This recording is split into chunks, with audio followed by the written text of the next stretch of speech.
We are. Look, I don't really like the term woke. That said, our primary purpose is to entertain. And where we can entertain responsibly, obviously, we try to do that. We try to have a positive impact on the world. As CEO, it is my responsibility to address the criticism related to our latest feature, Snow White. When people say woke, what they really mean is they're describing a worldview that hates you, that hates everything America stands for. Okay, let's dive into this absolute train wreck.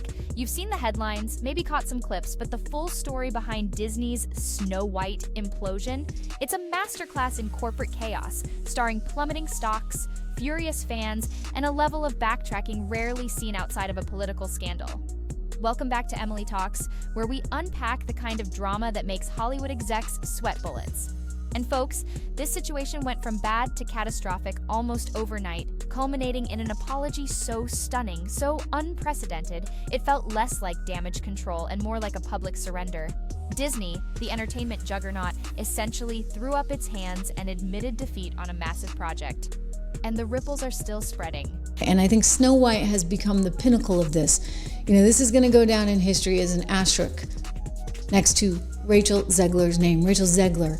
The official statement, blasted out to every major news outlet, was couched in careful corporate speak, acknowledging the live-action Snow White simply didn't hit the mark.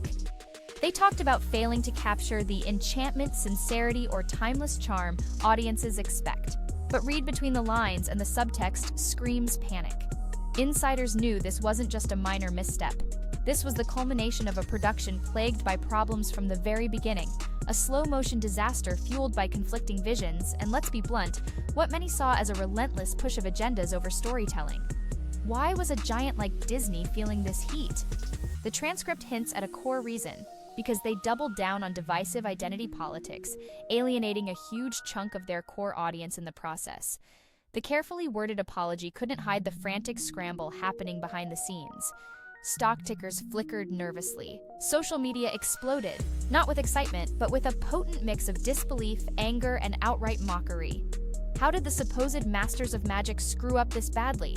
The answer lies in a toxic brew of misguided creative choices, disastrous internal feedback loops, and a public relations nightmare centered around its lead actress. I don't really care about that. What I care about is how she hated the story because it needed to be wokeified, and she hated the fact that there was going to be a Prince Charming of some sort, and they needed to update it. Even during the earliest stages, whispers of trouble started leaking out. Table reads reportedly felt lifeless, the script meandering without a clear focus. It was trying to be everything to everyone, appease marketing demanding modern relevance, satisfy consumer products needing familiar iconography, and placate culture consultants insisting on revisions that fundamentally altered the source material. Directives piled up, often contradicting each other. Yet seasoned producers, perhaps blinded by the Disney logo, clung to the belief that the brand's legendary loyalty could somehow paper over the cracks. They figured, hey, it's Disney. People will show up no matter what, right? That arrogance, that misplaced confidence would prove to be a fatal flaw. The cracks weren't just showing, they were turning into gaping chasms. And then what do you know? They try all this updating. They get this lousy screenwriter, in my estimation, because I saw this thing and it was awful, like really, really, really bad. Then came the reshoots, and more reshoots. Schedules ballooned, pushing crews back onto hastily reconstructed sets during the freezing winter holidays. Each new round of script revisions was a desperate attempt to reconcile feedback that was fundamentally impossible to satisfy. The film was somehow simultaneously too familiar and not familiar enough. Critics called it too nostalgic, while others slammed it for being too revisionist and disrespectful to the original. It was trapped in a creative no man's land, trying to be a faithful adaptation and a bold deconstruction at the same time, pleasing absolutely no one in the process. The result? A disjointed mess. Editors reportedly struggled, trying to stitch together fragments of scenes that simply didn't fit, tonally or narratively. It was like trying to build a castle out of mismatched Lego bricks. The final product was doomed to look awkward and unstable. And there was no tension, there was no drama, there was like nothing in that set. All it was an empty movie. And that's exactly what happened when they finally showed it to test audiences. The confidential screenings were reportedly a bloodbath. near unanimous confusion. Surveys flagged atrocious pacing, jarring tonal shifts that gave viewers whiplash, and emotional moments that landed with a thud because the setup was non-existent. People apparently didn't know whether to laugh or cringe, and sometimes did both at the wrong moments. Normally, Disney would quietly tuck these problems away, maybe do some targeted reshoots and massage the marketing. But the Snow White situation was different. The stench of failure was already leaking out. The rumor mill wasn't just churning, it was operating at maximum capacity, fueled by anonymous leaks from within the production itself. Industry blogs, fan channels, podcasts, everyone started reporting on what was shaping up to be the most turbulent, controversy-laden Disney production in recent memory. Twitter threads dissected alleged budget overruns, while TikTok creators, smelling blood in the water, went viral with snarky parodies mocking scenes described as painfully awkward by those who claimed to have seen test footage. The narrative was set. Disney had lost its touch. So Disney is another company that's been in hot water. They've been in a downward spiral. Every confirmation of another round of tweaks or refinements often leaked anonymously, just poured gasoline on the fire. What might have once been dismissed as insider gossip metastasized into mainstream news headlines screaming about Disney's failure, warning that the magic was gone, replaced by corporate meddling and woke lecturing. And right in the center of this swirling vortex of negativity stood the film's lead actress, Rachel Zegler. Young, charismatic, and fiercely outspoken, she became the lightning rod for both praise and intense criticism. During press junkets, she didn't just promote the film, she championed its radical reinterpretation, emphasizing a Snow White who didn't need a prince, a Snow White reflecting our modern world. Supporters applauded her confidence, seeing her as a voice for necessary change. But her comments, often presented without full context, provided endless ammunition for detractors. They seized on specific quotes, framing them as proof of Disney's alleged contempt for the original story and its fans, evidence that the studio cared more about pushing an agenda than telling a beloved fairy tale. When people say woke, what they really mean is they're describing a worldview that hates you, that hates everything America stands for. Clips of Zegler's interviews and panel appearances were sliced, diced, remixed, and plastered across the internet with inflammatory captions. The media ecosystem, always hungry for conflict and polarization, latched onto her. She was painted either as a brave trailblazer fighting against outdated norms, or as the arrogant face of Disney's hubris, lecturing audiences while simultaneously starring in a remake of a classic that many felt she openly disdained. It was a public relations disaster unfolding in real time, and Zegler, fairly or unfairly, became the symbol of everything perceived to be wrong with the project. In this hyper-charged atmosphere, things escalated dramatically. A single, completely unverified rumor exploded online, that Zegler had been briefly detained following a backstage confrontation with critics. Let's be crystal clear, there was zero evidence. No police report, no credible eyewitness accounts, nothing. But in the chaos, facts didn't seem to matter. The idea, however outrageous, fit the narrative of a production completely off the rails, starring an actress perceived by some as combative. Doctored screenshots and echo chamber reposting propelled the falsehood across the globe. The hashtag #SnowWhite scandal started trending, completely overshadowing any official marketing attempts. The rumor clung stubbornly to the public consciousness, a testament to how readily people accepted the worst about this already troubled film, despite flat denials from both the studio and Zegler's team. Woke? We're talking about ultra-far leftists, people who believe that men and women are a figment of your imagination, that your money is not your own, that your family is not your own, and that your country is not your own. That's what woke means. Back in Burbank, panic set in. Disney's crisis communications team watched in horror as every metric flashed red. Brand sentiment, particularly among core family demographics, the bedrock of Disney's empire, was plummeting. Hashtags demanding boycotts gained traction. Prominent YouTube commentators, sensing the massive public interest in the debacle, started uploading multi-part deep dives dissecting every perceived flaw.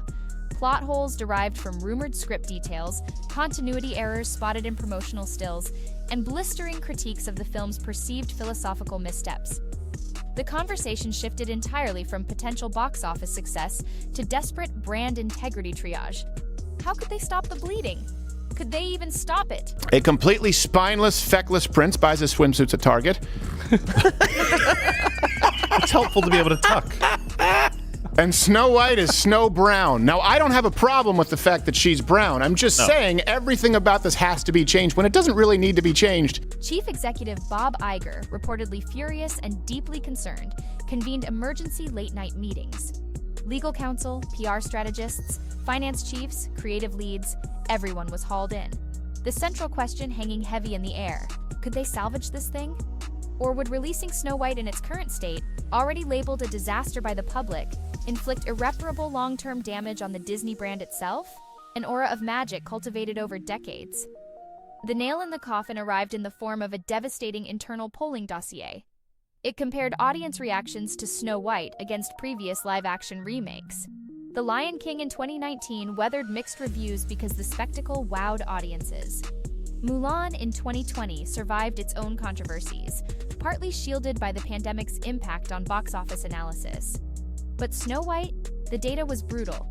It showed the sharpest, most alarming decline in family trust Disney had ever recorded for a remake project.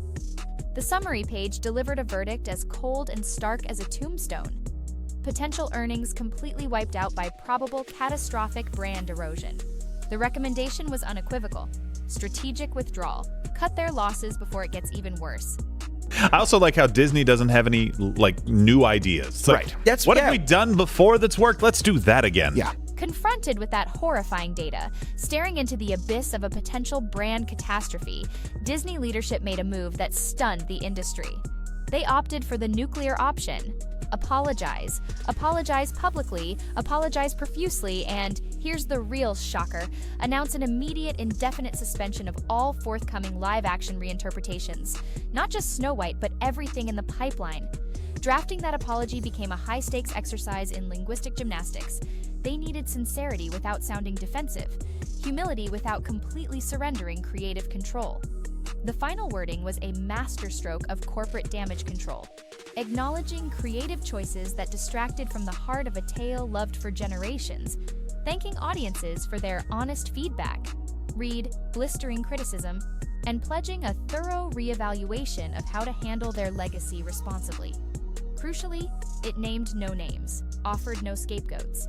It framed the whole debacle as a shared lapse in judgment, trying to diffuse blame across the organization. The moment that statement hit the wires, the usual buzz around Disney's Burbank headquarters reportedly fell silent. Employees leaving the lot saw the news flashing on screens, their own projects potentially vanishing overnight. It just takes a beloved movie and makes it much more boring and much less realistic. The movie is really, really bad. The fallout was immediate and brutal. Within hours, managers overseeing the now halted remakes projects like The Hunchback of Notre Dame, potentially an Atlantis comedy reimagining, maybe others never even announced, received blunt stop-work memos. Artists who'd sculpted models, costume designers who'd sourced fabrics, writers deep into treatments, their work evaporated. Creative teams were thrown into limbo, a painful reminder of past industry shutdowns, but this time triggered not by strikes or pandemics, but by the sheer force of negative public opinion. The audience hadn't just spoken, they had roared, and Disney, for perhaps the first time on this scale, had been forced to listen. The reaction online was, predictably, a firestorm split along familiar lines. Nostalgia purists celebrated, declaring victory for classic animation. Others lamented the loss, arguing these stories needed updating. But a significant chunk of commentary centered on a grudging respect for Disney's willingness to actually admit they screwed up, a rare move in an era of corporate deflection and non-apologies. It felt, if not heroic, startlingly candid. But the primary suffering is being sent in by my company to watch a children's movie as a single man, like 2 p.m. on a Thursday. That was the first part that was a little bit weird, but I was basically the only person in the theater. Yet, the apology instantly sparked intense speculation. What did reevaluation actually mean? Analysts started gaming out the possibilities. First, expect much earlier, deeper audience testing, trying to gauge just how much reinterpretation people would tolerate before revolt. Second, a potential major pivot towards original stories for theaters, leveraging the Disney brand for new worlds instead of constantly strip mining the archives. Third, Maybe a return to mid-budget animated features, capturing the spirit of the 90s Renaissance without the baggage of direct comparison to untouchable classics. The entire industry watched, wondering if this marked a turning point. Rival studios with their own remakes in the pipeline suddenly felt a chill, reportedly scrambling to reassess their marketing, quietly shelving some projects, and ordering script revisions to emphasize reverence for source material. Disney's stumble wasn't just a Disney problem. It was a potential signal that audiences were reaching peak remake fatigue across the board. Brand loyalty, even Disney's, had its limits. Very few people wanted to see this. Even the little kids who like Disney movies, even they don't seem to be turning up in droves for the movie because the movie is really, really bad. Eventually, Rachel Zegler released her own video statement. Gone was the defiant tone that had marked some earlier interviews. Speaking reflectively against a plain backdrop, she expressed gratitude for engagement, even critical engagement, conceding that art needs conversation, not confrontation. She positioned herself more as a custodian of a beloved character, acknowledging that custodianship requires listening. While some praised the shift, many detractors remained unmoved, arguing the apology was too little, too late. Director Greta Gerwig, meanwhile, kept a low profile throughout the public relations inferno. Whispers suggested she diligently fulfilled her contract, battling constant executive notes while trying to maintain her vision. Friends spoke of her disappointment, but also her resilience, learning hard lessons about the perils of filmmaking by committee when dealing with a corporate behemoth like Disney. Whether she'll tackle another massive IP project remains to be seen. The whole fiasco became Exhibit A for arguments about trusting directors with a clear vision, instead of letting corporate anxieties dilute the final product. And so I've got some bona fides here on being fair. The movie was absolutely... This Snow White debacle is destined to become a cautionary tale, studied alongside infamous Hollywood flops like Heaven's Gate or John Carter, moments where ambition, expectation, and public mood collided with devastating results. Film students will analyze how online echo chambers amplified rumors, how corporate structures failed to adapt, and how easily brand trust can evaporate.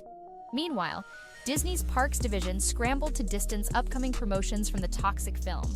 Merchandise was rerouted, park cast members were coached on tactful responses, emphasizing commitment to wonder while subtly pivoting back to the 1937 original.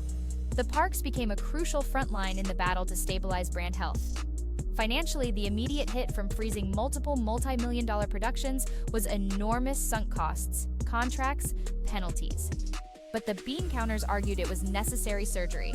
Preserving Disney's core asset, public goodwill, was deemed more valuable than pushing ahead with potentially brand-destroying films. The calculation was stark. A few more divisive remakes could trigger declines in park attendance, streaming subscriptions, and merchandise sales far costlier than shelving this troubled slate. Pulling the emergency brake was framed as agility, a necessary act of self-preservation. Hire the most insufferable girl boss narcissist that exists on Earth, who hates Snow White. Away from the executive suites, junior animators and artists wondered what came next. Hopes emerged for more experimental projects, maybe reviving hand-drawn animation, maybe exploring entirely new mythologies. The underlying sentiment was a hunger for genuine invention, not just endless recycling. Critics pounced, arguing this proved the need for balance, respect heritage, but don't be afraid to innovate thoughtfully. The debate reignited. Are beloved stories sacred relics or living narratives meant to evolve? Disney's stumble didn't provide easy answers, but it forced the conversation into the open. What now for Snow White itself? Believe it or not, Disney still says they'll release it eventually. But the marketing has dramatically shifted. Forget bold reinvention. Now it's all lush visuals and orchestral scores, trying to sell atmosphere over substance or controversy. Limited international releases might test the waters before daring a domestic rollout. Could it find redemption? Maybe on streaming, where flawed but fascinating films sometimes find cult followings. But the odds feel long. In the aftermath, fan creators had a field day, contrasting the innocent 1937 Snow White with dramatic stills from the troubled remake, crafting memes about the apology heard around the kingdom. It highlighted how audiences now actively participate in shaping a brand's narrative, especially when corporations fumble. Disney's challenge is immense. Regain trust, navigate the treacherous waters of adaptation versus innovation, and prove they can still deliver magic without sparking a culture war. Some point back to Walt Disney himself, who believed in adaptation but cautioned against cynical trend chasing. Perhaps this pause isn't a retreat, but a necessary reset toward that foundational philosophy. Emotion first, story first. What do you think about this whole mess? Has Disney learned its lesson, or is this just temporary damage control? Drop your opinion in the comments below. The pressure is now immense for Disney to deliver something genuinely new and exciting to fill the void left by the shelved remakes. Rumors of new animated epics and sci-fi adventures are already swirling, attempts to signal a shift away from controversial reinterpretations. Whether they succeed will determine if this Snow White fiasco was a near-fatal blow or the painful catalyst for a necessary creative rebirth. One thing's for sure, the fallout from this corporate fairy tale gone wrong will be felt for years to come.